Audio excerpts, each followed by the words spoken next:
السلام عليكم ورحمة الله وبركاته. أقدم لكم اليوم متردد القناة الناقلة لمباراة الأهلي والدحيل في كأس العالم للأندية على النايل سات، حيث أعلنت القناة إذاعة جميع مباريات كأس العالم للأندية، وسبق ونقلت القناة مباراة الأهلي والزمالك في نهائي أفريقيا. أما عن موعد المباراة هتكون إن شاء الله في يوم الخميس الموافق 4/2/2021 في تمام الساعة 7:30 بتوقيت مصر. ودلوقتي لو لسه مشتركتش معانا انزل اشترك وفعل الجرس ودوس لايك ليصلك كل جديد في مجال الريسيفر والدش. واهم الزراير اللي احنا هنحتاجها في الريموت كنترول بالنسبه للمبتدئين هو هيكون زر منيو، بعد كده الزر الاحمر اللي هو لاضافه التردد الجديد، والزر الازرق للباحث عن التردد، وزر اوكي للتاكيد. ودلوقتي على طول من الريموت كنترول هنبدا ندور على الزر المكتوب عليه منيو ونبدا ندوس عليه عشان تبدا تظهر لي الايقونات دي. فابدا ادور على الايقونه اللي اسمها التركيب، بعد كده هنبدأ من الريموت كنترول ندوس على زر اوكي.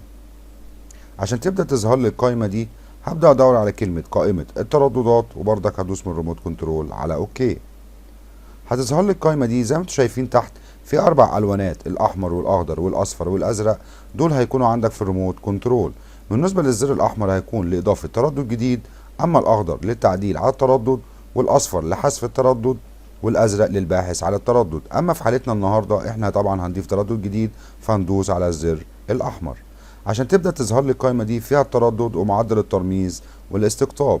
بالنسبه للتردد هيكون كالتالي، هيكون 11/4/1/1، ده بالنسبه للتردد. اما معدل الترميز هيكون 27500. اما الاستقطاب هيكون افقي. بعد كده من الريموت كنترول هبدأ ادوس على زر اوكي. لو اداني مرسل موجود يبقى معنى كده ان التردد موجود عندي.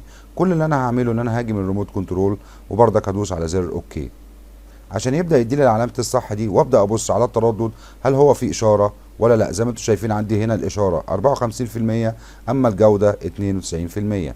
بعد كده هنبدأ ندوس على الزر الازرق على اساس نعمل باحث عن التردد، فيبدأ يديلي القائمة دي فيها باحث عن الشبكة ونوع القناة.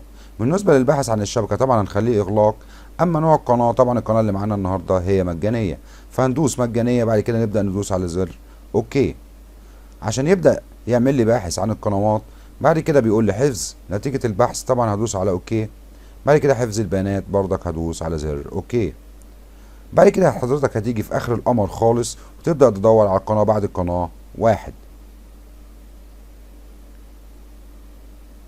زي ما انتم شايفين القناة اللي هتذيع المباراة ان شاء الله هتكون قناة مكسبي تي في، ودي موجودة على النايل سات. لمصداقية القناة عندنا زي ما انتم شايفين ده الحساب الرسمي لقناة مكسبي على الفيسبوك.